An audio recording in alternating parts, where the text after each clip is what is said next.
The Leave Your Legacy podcast is supported by Wise Financial. Wise Financial is a Northwestern Mutual private client group member. For over 20 years, Wise Financial has dedicated its efforts to designing comprehensive wealth management strategies for business owners and many accomplished athletes. Through their efforts, Wise Financial has been recognized as an industry-leading firm. The Northwestern Mutual Life Insurance Company, Milwaukee, Wisconsin. Hello and welcome to the Leave Your Legacy podcast. I'm Kenyon Murray, your host, and today we have a truly special guest. Been a friend for a long time, and he's done some great work in the entertainment business. Take a look. Play pulls up for a 17-footer. No! Pitch. Drives right side. Play saves it off the tip. My guest is an accomplished singer, songwriter, and actor, and probably known more for his three-point shot. That's what I say. Please welcome to the show, Riley Smith. So Riley, Iowa born, give my audience a little bit of background on what it was like for Riley Smith growing up in Eastern Iowa. Well, it was a lot slower than my life is now. I went to Albernet High School, a very small farm school. I think I graduated with 36 kids.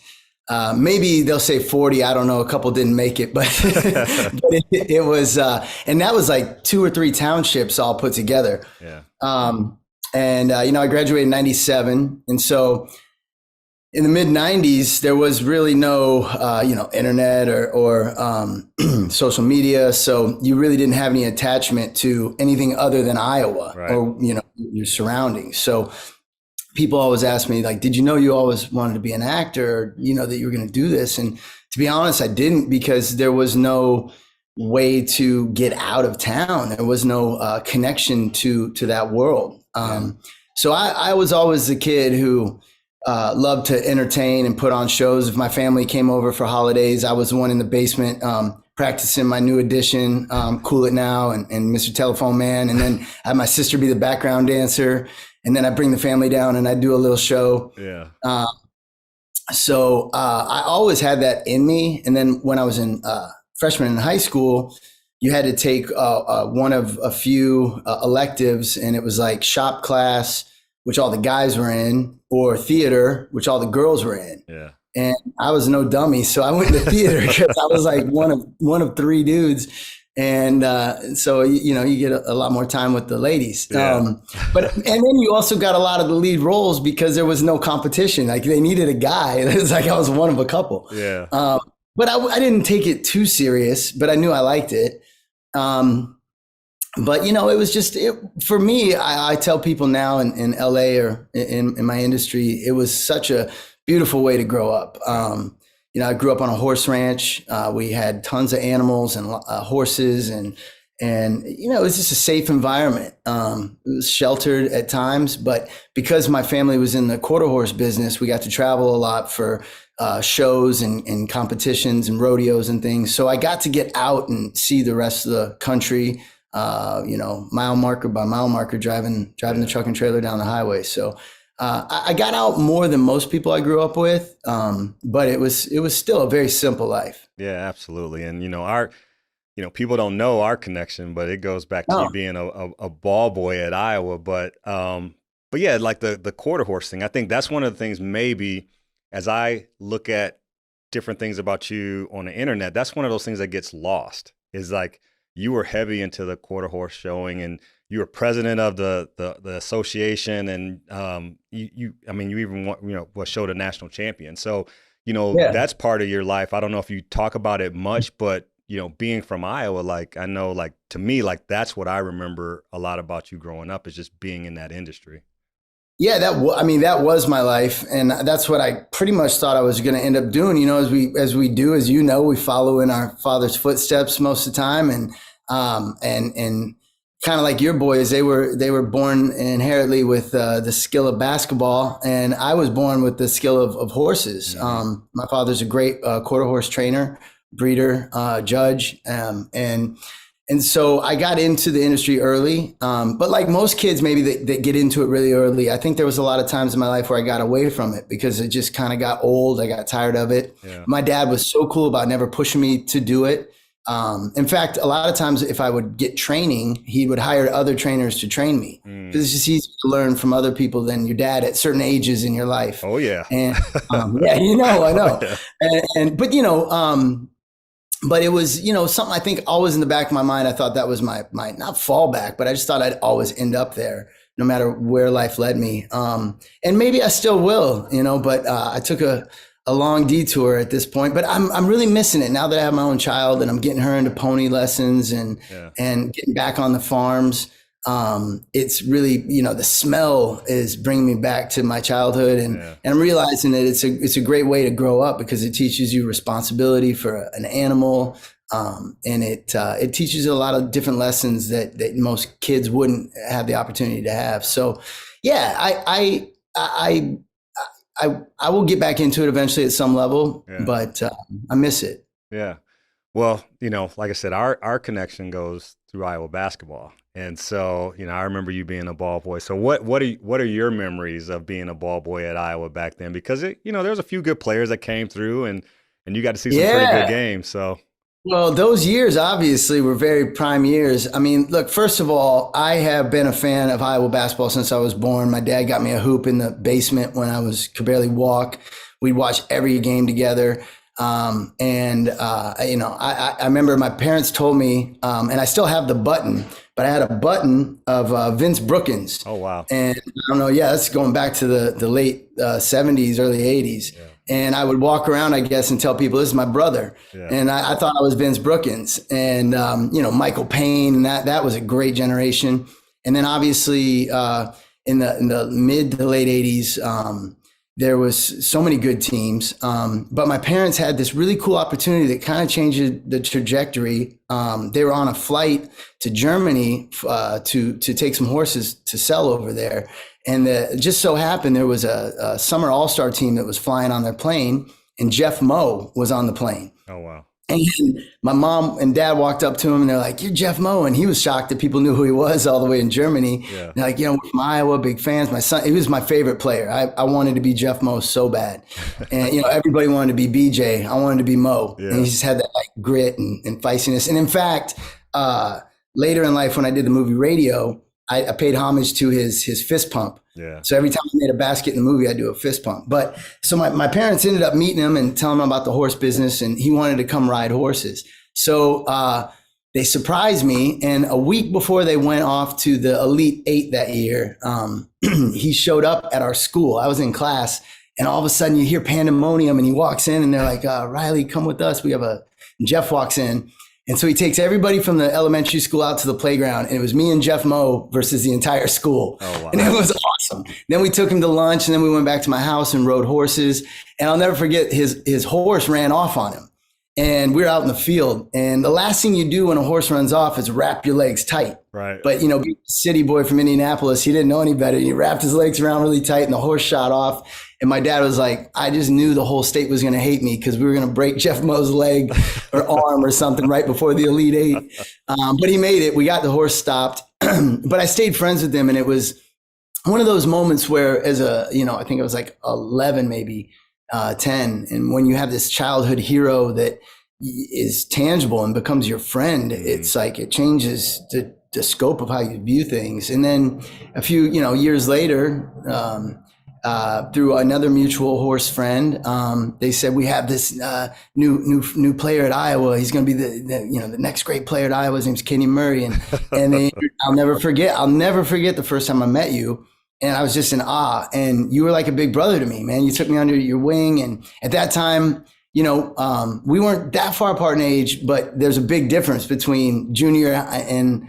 in high school and freshman, sophomore in college, and so I always still tell the story that, when in small town Iowa, if the news comes to your games, it's a big deal because you're going to get on the news, even for a snippet. Like out at Alburnett, they're playing center point tonight. And maybe if you make a shot, you're going to make the news. Yeah. But every time you'd come to the game, you always big time me. I never got on TV because they'd literally be like, in Alburnett tonight, Kenyon Murray's at the game. And they'd literally show you in the audience clapping and then like maybe a second of basketball. And I was like, dang.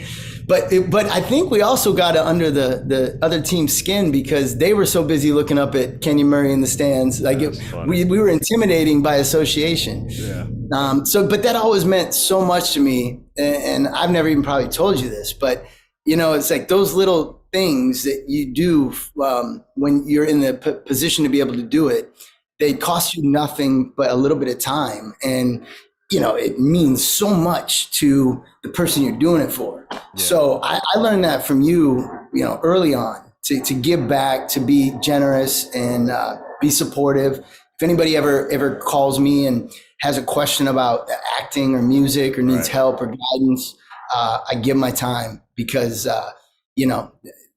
there's what's the point of learning all these things and going through all these things if you can't give back and help someone else, Absolutely. And that's what we tell, with the boys too. Like, you don't know if that person that wants to meet you or get an autograph or whatever, like that might be the pinnacle of their day, and I think in an age where we deal with so many highs and lows, where you're talking like mental health and things like that, sometimes being able to meet your hero means more. And it may be that one thing that picks you up that day that takes you away from thinking about, this thing or that thing, something that's really dragging you down. So, for me, it was just, you were a friend. So it wasn't like I was doing anything out. I was coming and watching you play, but you had a little game too. So like people don't realize like you could play. And I think you were even looking at potentially like playing in college too. So you had some skill.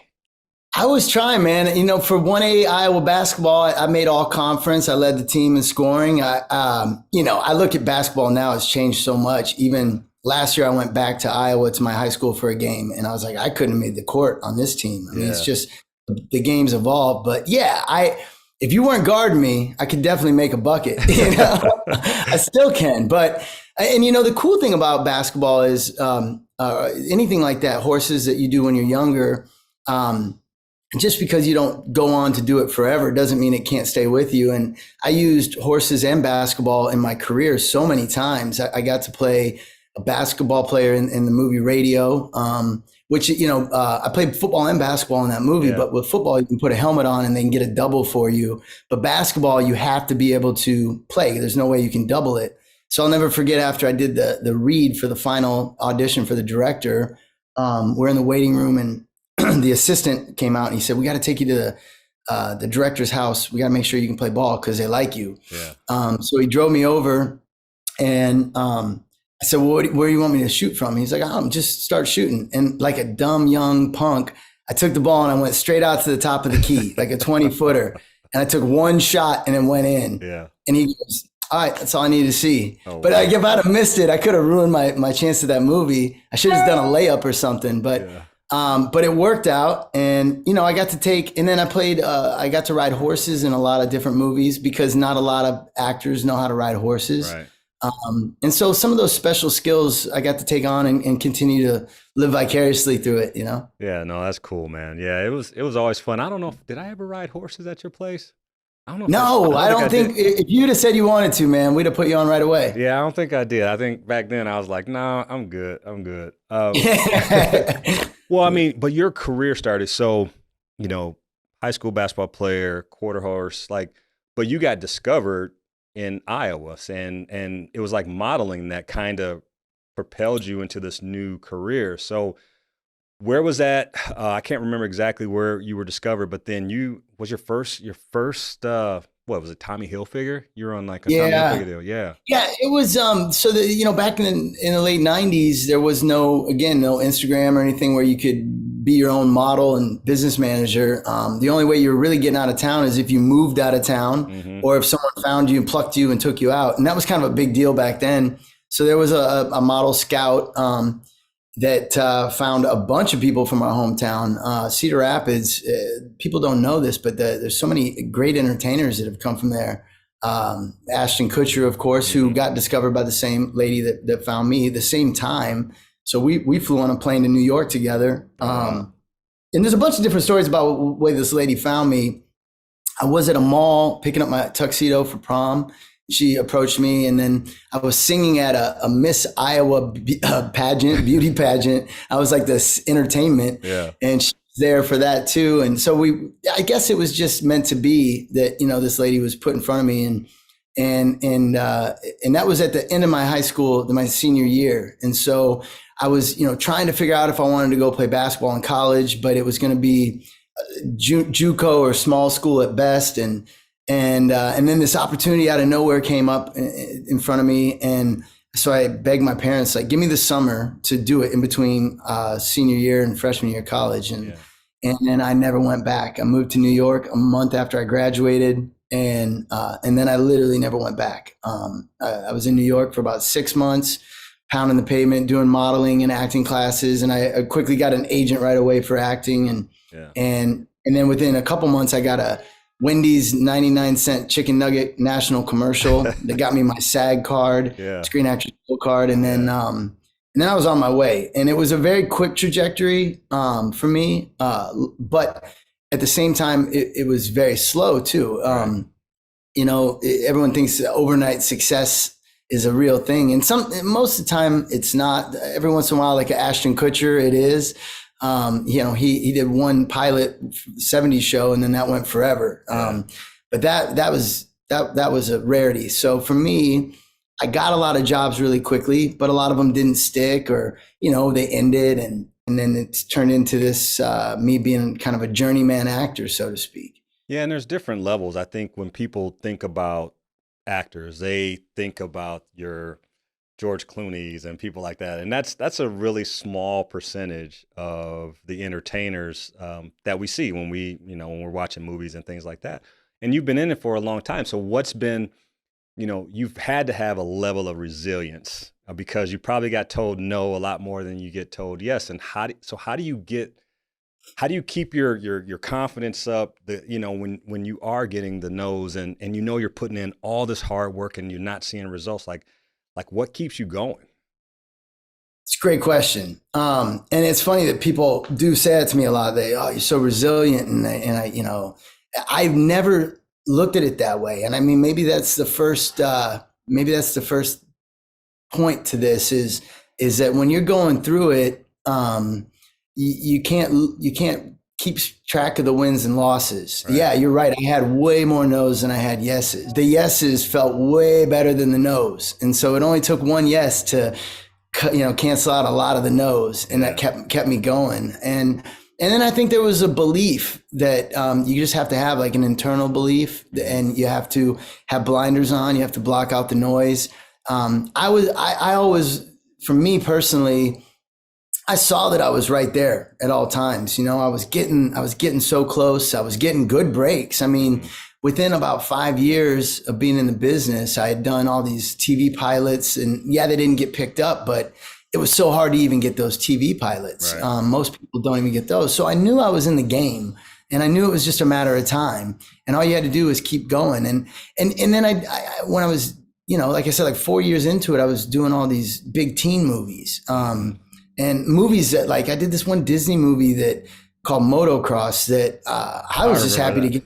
Yeah. And it was one of the biggest movies of the year for kids. Still to this day, 20 some years later, I get asked about it or tweeted about it every single day. If I go out, I have 90 projects under my belt, and I guarantee 90% of the time I get recognized for that. Yeah. In fact, I'm excited if someone recognizes me for something else. Right. Because I've got all these other things I'm proud of, but it's, you just never know what it's going to be. And that movie changed my everything for me, because it was like one day I was just doing the job to do it, and the next day it aired, and I couldn't go to malls or anywhere where there was teenage girls. It was like Beatlemania. I mean, it was craziness. And then what I learned from that was those kids grow up. Like, people aren't your super fans forever, like I'm a consumer, I'm a fan, and I love certain bands or actors, but you grow up, you change, and you're like, I like that person, but now I'm a different person myself. Right. And so I realized that it's all fleeting, and it's really doesn't mean that much. And when I was young, it felt good and it was fun, and I had to learn how to navigate that. But as that pandemonium went away, I realized, and the dust settled, like, what's really important is doing good work, being proud of what you do. And more importantly, like, there's bigger things in the world, family and faith and, those kind of things. You know, that's the core. Absolutely. I remember we were watching because our family is Criminal Minds fanatics.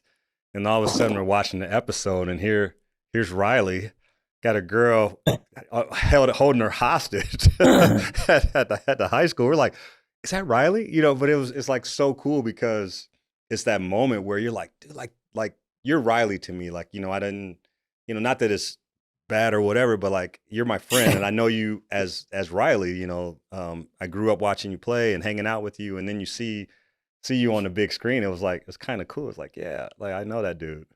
My neighbor just 2 days ago brought up Criminal Minds. That's another one that I guess it replays a lot, so people see it. And yeah, I was a bad guy. And you know, a lot of times when you do these guest stars, and I've done a lot of guest stars over the years, especially coming up, you're doing guest stars to get the big series regular. Right. And a lot of times you are the antagonist, the bad guy in those episodes. And I think I got pretty good at it. But I always liked being the bad guy. It was weird. And I see it in my daughter now, which is kind of funny. Like growing up, Karate Kid was the biggest movie in the world when we were kids. And I always wanted to be Johnny, the bad guy. I didn't want to be Ralph Macchio. I thought he was soft, you know? Yeah. And so I guess I was always attracted. They were more rich characters, you know? There was a lot more going on. Right. And so when we play fighting in our basement with our friends growing up, like everyone fought to be Ralph Macchio. I was like, that's cool. I want to be Johnny. Yeah. And now my daughter, I see her doing that. She always wants to be the bad guy. I'm like, whoa, chill out. That's awesome, though. That's awesome. But you talk about doing these little things, these guest appearances to get a big one. And a big one for you was Nancy Drew. I mean, that was a nice series. So how did that come about? And obviously, I know it recently, the show recently ended, but how did that come about? And you know, how do you feel about the work you did there? It's a good story because, and I think there's a lesson here for me, for anybody listening. So at this point, 2019, I must have been in the business 22 years, and I'd done, you know, so many pilots and so many shows where I was the regular, the lead, and it'd go one season and it'd get canceled. And I had kind of gotten on a roll of doing shows that only lasted a year, which is still, you know, to get at that level is so hard. But you want to break through. You want to get one of those shows that goes for a while, for a lot of reasons. One, you know, once you get to a point where you're getting the series regular, and it's only going a year, of course, you want more. And two, financially, it's a big difference when you get one of those that goes a long time. Right. And so I had done a show that I was very proud of called Frequency, where I was the lead, and still probably the thing I'm most proud of. And that was 2016, but it only went a year. Then 17, CW added me to another show as a regular, and it only went a year. In 2018, I went to Chicago to do a series with Kelsey Grammer called Proven Innocent. That only went a year. And right about that time, we found out we were pregnant with my daughter. And I called my agents, and the show Proven Innocent wasn't doing that well in the ratings. And so I've been down this road enough times to know this is going to get canceled. Yeah. And I got to get on something that's going to keep going. I got a family to take care of now. Yeah. So I called my agents and managers. I actually flew back to LA and sat down with them.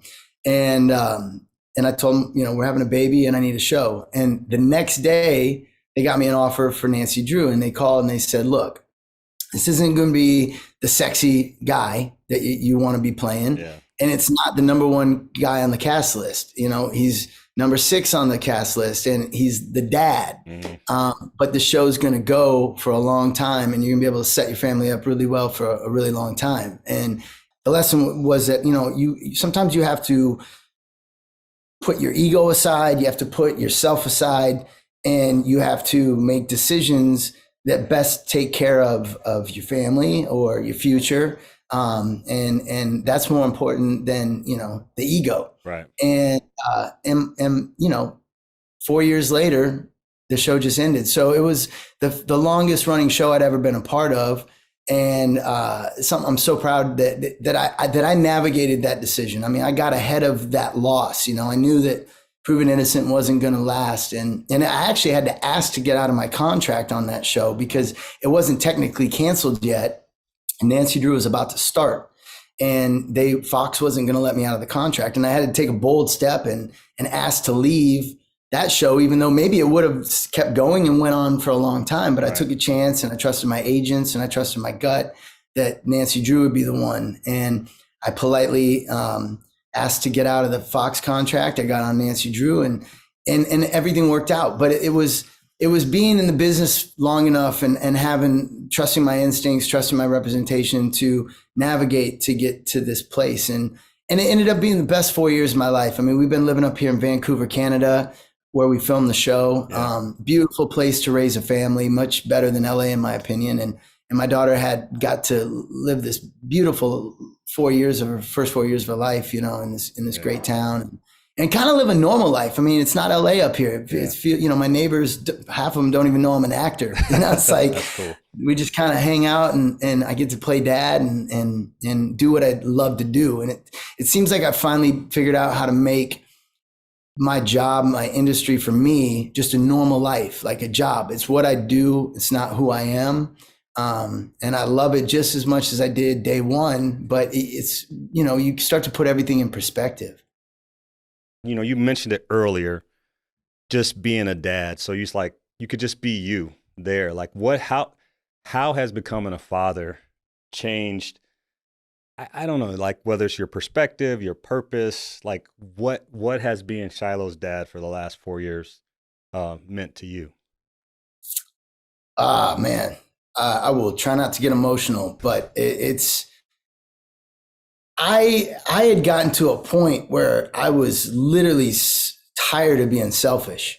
Honestly, I mean, in this day and age, everything is about me, you know, and especially in the business I'm in, you're kind of expected to be that way. And I always felt uncomfortable with the Instagram and the Twitter and the self-promotion. As much as it's part of my business, it just really isn't in my nature. And so it was always hard for me to be that guy, but you had to learn to be. And so I did it for a long time. I mean, I was 40 when we had Shiloh, and so I was an older. I can't. Hold on. That's how old, I know. You're 40. I mean, you're 44. I'm 45 now. Oh my gosh, dude! I know you said that we were close in age, but like it still blows my mind because I know, dude. I don't. You know, we all say it. I don't feel it, but but yeah. So I had done 20 years of self-promotion and being selfish and doing everything I wanted. And I was just kind of getting tired of it. Yeah. And so when we found out that Shiloh was coming, it was the perfect time for me to just step away. You know, I've been doing music as well, because of the show Nashville. And then I got a record deal because of that. And I was putting out records and music videos and traveling in between my filming of TV shows, doing some live shows. And it just all but kind of came the same to me. It started to feel the same. It was just like a conveyor belt, and it didn't make me as excited as it once did. Like I said, it's a job, and I love doing the job, but all the other things that come along with it was just getting old. And so when she came, it just allowed me to redirect my focus. And again, it's like how the doors opened up. I mean, I got the Nancy Drew, which lasted longer than any other show I've gotten. And that wouldn't have happened had I not had her and made that decision for her. And then personally, you know, redirecting all my attention to her and instead of putting it on me has really made me a better person and opened up more doors for me than had I been forcing it the whole time. And so, you know, in personal ways, it's actually helped me tremendously. Professional ways, it's helped me. You know, it's just the right time for me, but it's so powerful and overwhelming at times, like what a child can do for you, and especially if you really put your time and effort and love into it, and trying to, as you say, leave your legacy. You know, it's hard. I'm emotional. I mean, wait till she's a little bit older and I'm like, hey, but right now she's just so sweet. You know, it's amazing. Yeah. And, you know, being a girl dad, you know that too. Yeah. Being a girl dad, something special and unique and different. We have an opportunity to really mold and be an influence on I think, you know, women are such a powerful being for this next generation, you know. And so we get to be a part of that in a positive way if we choose to be. So Yeah. I think that's so special. Absolutely. I mean, you become that ideal, right? Like of what she, hopefully what she looks for in, a partner later in life, whatever it is. So yeah. I hope she strives for more than me. Yeah, no, I mean, but it is, man. It is truly special becoming a parent. Like you said, it's one of those things that, yeah, it does. Like your focus is on someone else, and some people take that very seriously, which obviously you have, and it's made a difference. But yeah, man, there's nothing like being a girl dad. I mean, it's pretty fun. I mean, my boys are good, but it's still a little different when it comes to the girls. Well, it's just like they in the beginning years, they rely on you so much, and they're sponges for everything that you get to teach them. And that's such a cool thing to see. But then, it redirects what your motivation is and what your intentions are and what, I'm not searching for my next job or my next paycheck because I want to get a new Range Rover. Right. I'm searching for them because I want to take care of my baby. Yeah. No, that's cool, man. And yeah, and like you said, you have been able to do a number of things, and your music is really, really a big part of who you are. And I'm probably pretty sure she's inspired a few songs from you, but she's actually, I got her writing with me now. We came up with a song the other day that I'm starting to record that she wrote the hook of the chorus. Really? I'll play and I got a keyboard for it. And so I'll play guitar and she'll hammer the keys, or I will switch and she'll hammer the guitar and I'll play the keys. And then I'll just try to lead her into like something, and came up with the other one the other day, and she said, "We don't stop at the stoplights." And I was like, ooh. Yeah. So I started singing with her, and then, now I'm recording it, and I'm going to get her a writing credit at 4 years old. That's so awesome. Well, how is that going? I mean, obviously Life of Riley, that was your band, or is your band. And so it was. Yeah. So how's that going? Like, what does that look like for your future now? I mean, obviously, like you said, you're kind of mellow now. The Nancy Drew thing's over. How does your music career look moving forward? Yeah, I'm at an interesting place today, right now in my life, that I haven't been in 4 years. The show just ended, and it's interesting. So the first year of Nancy Drew, it was really hard for me to settle into being comfortable, because I'm so used to things only lasting a year and then having to grind again and get the next thing. And so it was really hard for me to be comfortable with success of Nancy Drew year one. And then once I saw that it had legs and it was going to keep going, then I finally got to get comfortable. And then finally, after 4 years, it ended. We didn't really expect it to, but we got the writer's strike and the actor's strike, and everything kind of halted. And the network got sold, and so the show ended along with 10 other shows on that network. And so and now we're having to leave our home, the only home my daughter's known here in Vancouver.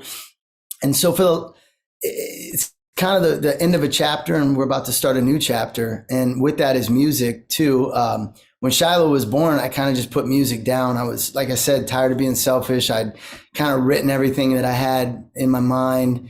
And sometimes you can't force creativity. Yeah. And I felt like I was to the point where I was forcing it a little bit. So all the hours and time that I had put into music, I took and I put into my daughter. So I either was just on set acting or I was with my family. Yeah. And now she's getting a bit older. She's about to start full-time school, and we're moving. Actually, we decided not to move back to LA. We're going to give Nashville, Tennessee a try. Nice. And so I got big plans. We're going to go back to Nashville at the end of this month, and I'm going to start working on music again. I got a house that I'm going to put a little studio in, and I've got so many contacts down there from when I did the TV show Nashville. So I've got a lot of people to write with and get creative with again. I've also got 4 years of notes in my phone of song ideas.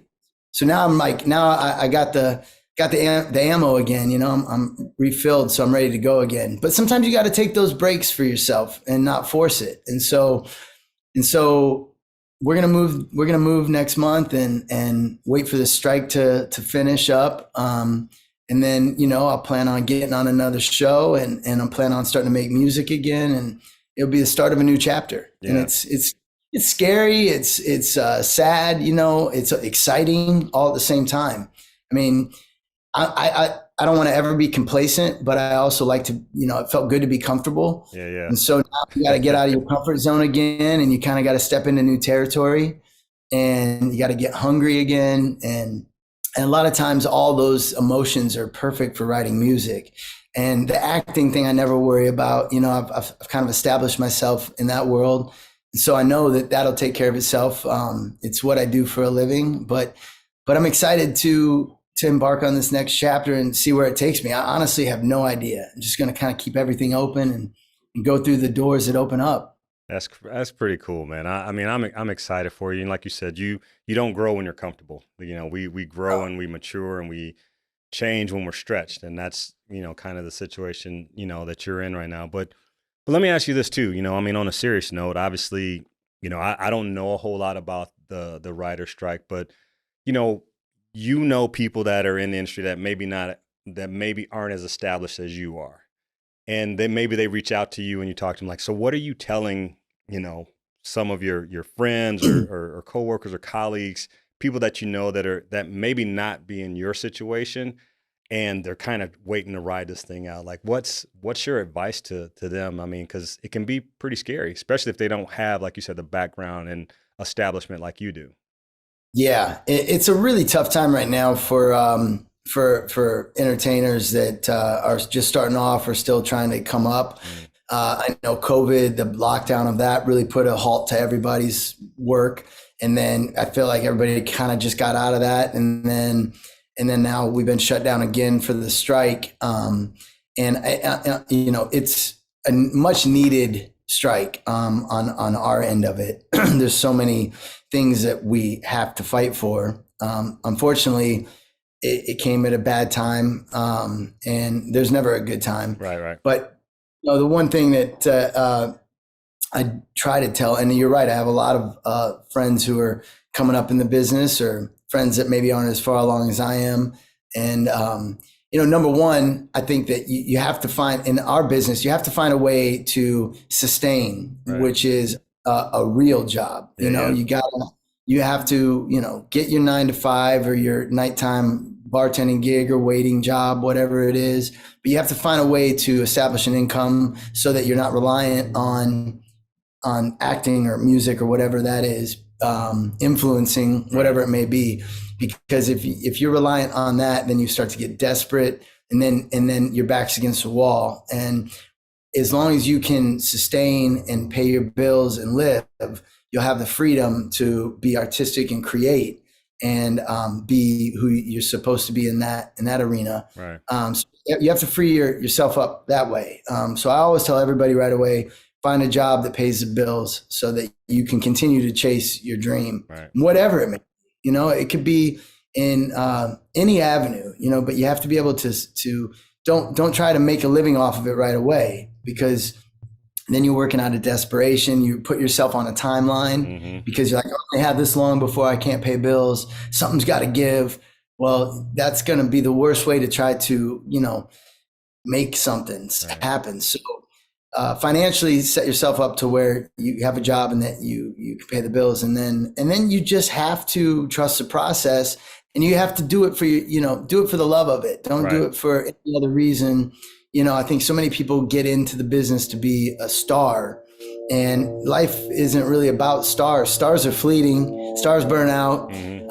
There's always somebody else that's going to come up. And nowadays it's 15 seconds of fame, and it's getting shorter and shorter in this new world. And sometimes it's for good things and sometimes it's for bad things, Yeah. And either way, it's not, to me, it's not appealing, but it doesn't last anyway. So, and it's not sustainable. So you have to make sure, number one, that you can support yourself, and number two, that you love what you're doing. You love that road that you're going down, because it's going to be a long road, whether it's good or bad or indifferent. You're going to be doing it for a long time if you really want to do it. And when I started off, of course, I wanted to, no lies, my friends laugh, I wanted to be DiCaprio, I wanted to be Brad Pitt. And, and I had moments, like I said, with motocross and stuff where I felt all that love. And I remember there were times when I was younger, I would go home and cry because it felt so lonely. Right. Because you go public, and you probably felt this even at the University of Iowa. I mean, you go to class, you go out in the Ped Mall, and people are like, Kenyon, Kenyon, Kenyon, but they don't know Kenyon. Right. You know, they don't really know you. And then when you go home at night, you know, or when things don't go right, phone's not ringing and no one's yelling your name. And so if you put too much emphasis on that, you're only going to set yourself up for a letdown, emotionally at the least. And so, you know, I got to a point in my career where I'm like, I just want to be the best Riley Smith that I can be. And I just want to do this forever. So in order to do it forever, you have to keep a mental level head, and you keep your expectations level. Doesn't mean that you can't dream big and you can't shoot for the stars, but you have to understand that this is a journey. I mean, life is a journey. I always tell people, and I say it every time I can, remember that game Price is Right? There on the show Price is Right, there was a game called Plinko. Yeah. And the Plinko chip, and it bounces around on the pegs, and then it lands on $500 or bankrupt or $1,000. And but the fun of that game when you watched it, it wasn't really where they landed. It was where you think it's going to go, and it was all the moves. Yeah. Oh, it's going to go to 500. Whoa, it's going to go to bankrupt. Oh, that's life. That's the journey. It's everything in between when you drop the Plinko chip and where it lands. Because once it lands, the game's over. Yeah. So then what? You know, it's all about those moves in between, and those are life's moves. And you know, you have to be careful what moves you make, what doors you go through, because those do take you to potentially bankrupt, or they do take you to potentially 500.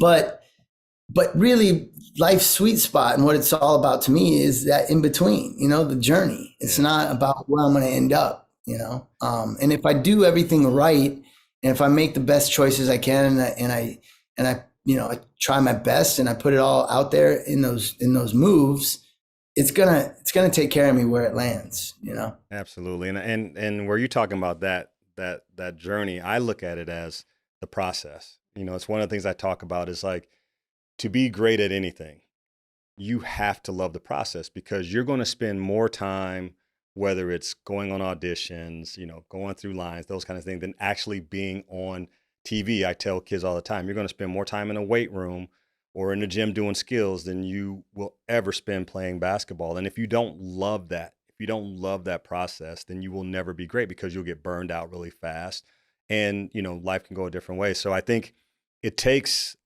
a person that, you know,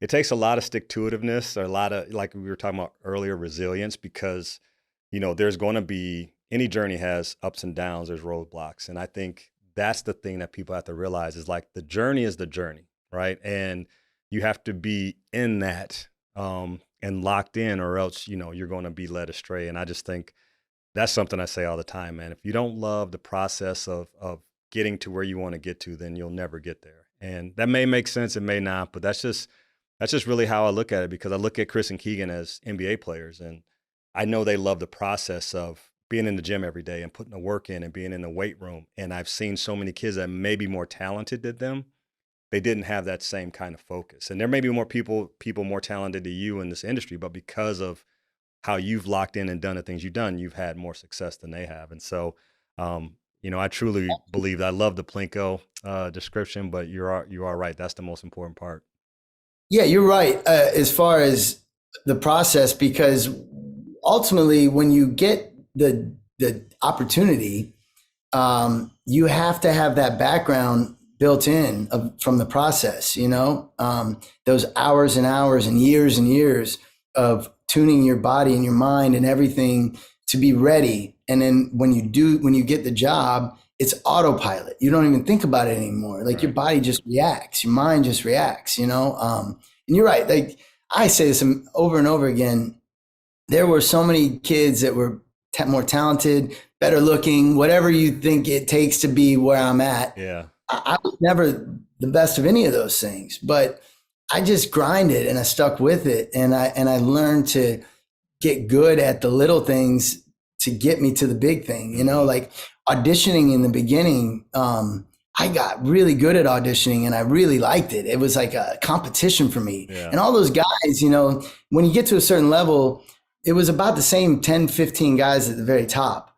And they were my buddies at that point because I see them all the time, kind of like your basketball competition. But man, as soon as you walk in that room or as soon as you step on that court, it's like, it's me or you, dude, you know? Yeah. And I love that. I was so competitive. And I'm not a competitive guy. Like when I'm playing around with my friends, I don't even care if I lose, if they're my buddies. But when it comes to like real life and you know, paying bills, like I love that competition. Yeah. And it kind of got weird for me because I got to a place where I didn't have to audition as much.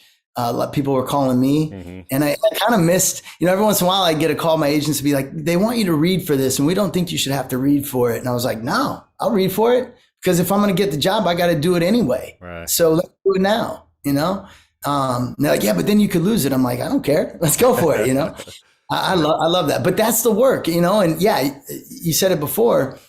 People don't realize like anybody you see on TV, we got a million more no's than we got yeses, you know, but you got to just keep moving forward. And I always enjoyed even when I didn't get it. Sometimes I had fun even when I lost, you know, like, man, that was good. And I know it was better than the guy that got it. But, right. And I say too, like, there were a lot of jobs I didn't get that I should have gotten, that I was better than that guy. But life is about timing. It's about connections. It's about a lot of different things that sometimes take skill out of the equation. But you still have to have that skill, obviously. Yeah. And then there were jobs that I got because I had relationships. I'd worked with the producers or the writers before. I had, you know, I knew people, the timing was right. And maybe I wasn't as good as the person that should have gotten it, but I was in the right position. I had paid those dues to get where I was. So, you know, life is timing. Life is networking. It's connections. I mean, being a ball boy, for instance, going all the way, bringing it full circle. Yeah. I had written a letter for years as a little kid. You could write a letter to say that you wanted to be a ball boy. And every year they'd write me back, say it'd be Carver Hawkeye, you know, at the letterhead. You know, thank you for writing. We're full this year, maybe next year. And it wasn't until we met our family friend, you know, our mutual family friend who had connections with the university. All of a sudden, you want to be a ball boy?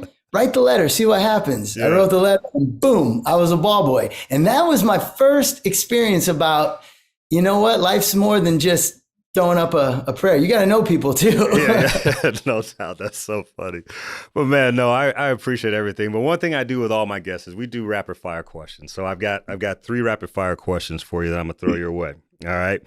So one, in all your travels, what has been your favorite place to travel to and why? Well, I love Europe a lot. It's you know, such a different, beautiful place with so much history, old buildings. And I've been fortunate enough that my band has went over there and played music a lot. And that's been some of the coolest experiences. You know, London, Amsterdam, Paris, just such a cool, different experience than America. Yeah. So I consider myself very lucky that I've had the opportunity to get paid to go do that. Yeah. Nice. All right. Number 2. So what actor or singer has left you like speechless when you met him? Well, oh man, speechless. I don't know if anybody can leave you speechless. Yeah, I'm that kind of guy. Like my as soon as I see somebody that I want to talk to, yeah. I immediately go to my head like, what's my 6 degrees? Who do I know that they know or that I know that I can bridge a gap to start a conversation? Yeah. And even if I don't, you know, even if I'm like making it up on the fly, you know, I'll throw something out and like get a conversation started.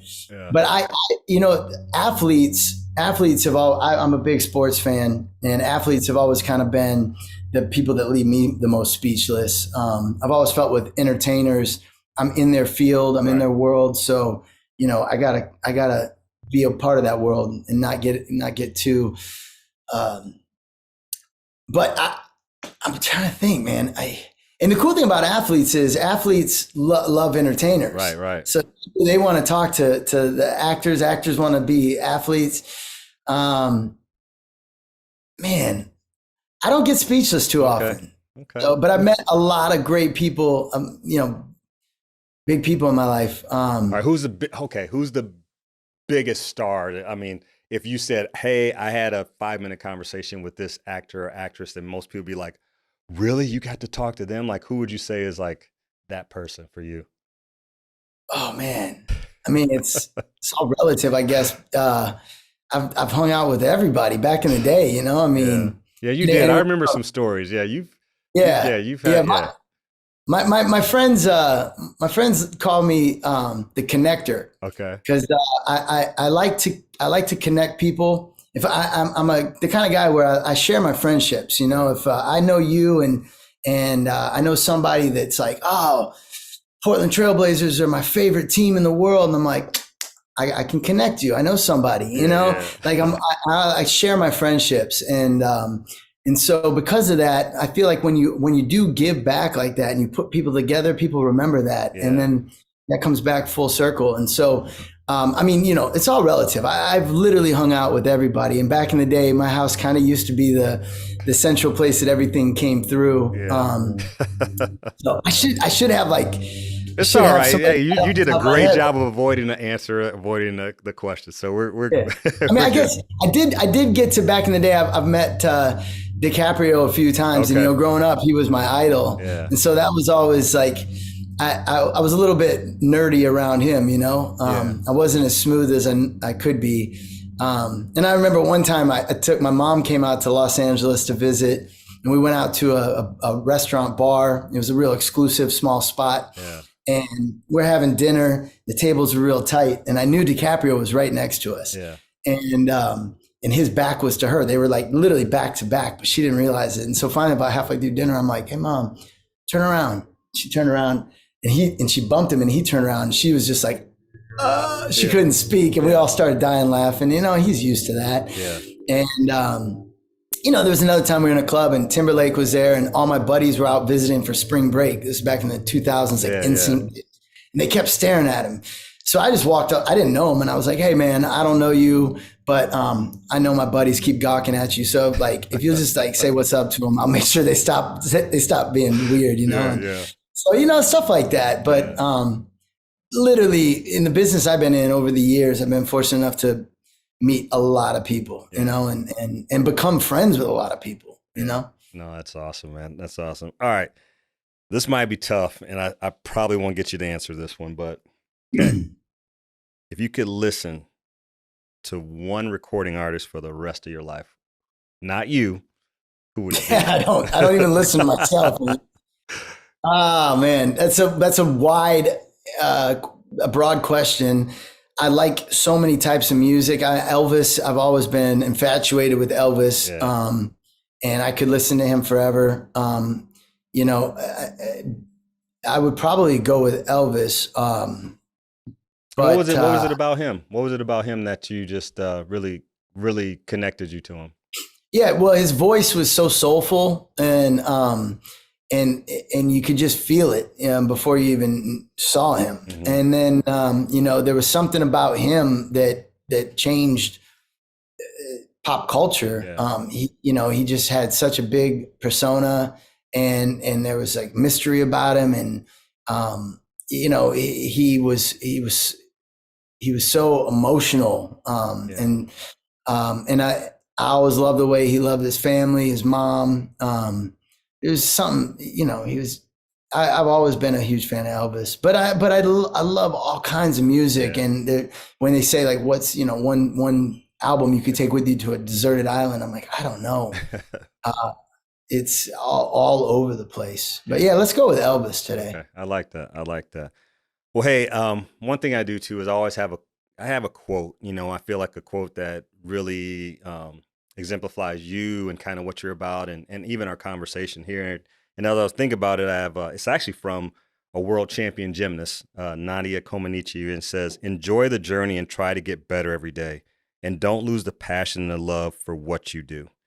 And I think, you know, you've really, I mean, you exemplify that. It's what you've talked about. You can see the passion in you, in your face, whether you're talking about your acting, your music, more importantly, your daughter. Like those are the kind of things that I think are super cool. And for me as a friend that's known you for so long, it's it's really cool to see where you're at and to see where you're going. And man, I'm proud of you. If I could say that, I'm proud of you because, you've been doing this for a long time and coming from where you came from here in Iowa, man, it's pretty cool to see you having success and doing what you've done in the entertainment world. So if I can say anything, man, I'm definitely proud of you. I appreciate that, man. And yeah, we basically talked all about the journey today. That's what it's about, right? So That's a great quote.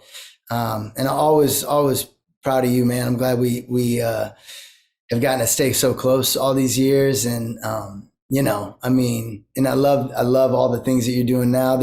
I'm a fan, always have been, and I can't wait to keep watching the podcast, man. So keep doing you, being a great father and family man and man of faith. I think we need more people like that. Well, hey, a huge thank you to Riley for coming on the show. A big thanks to Wise Financial, Estella's Fresh Mex, and Storyline Multimedia. Without you guys, the show wouldn't be what it is. And remember, you can always find our podcast on our YouTube channel, the Talk About Network.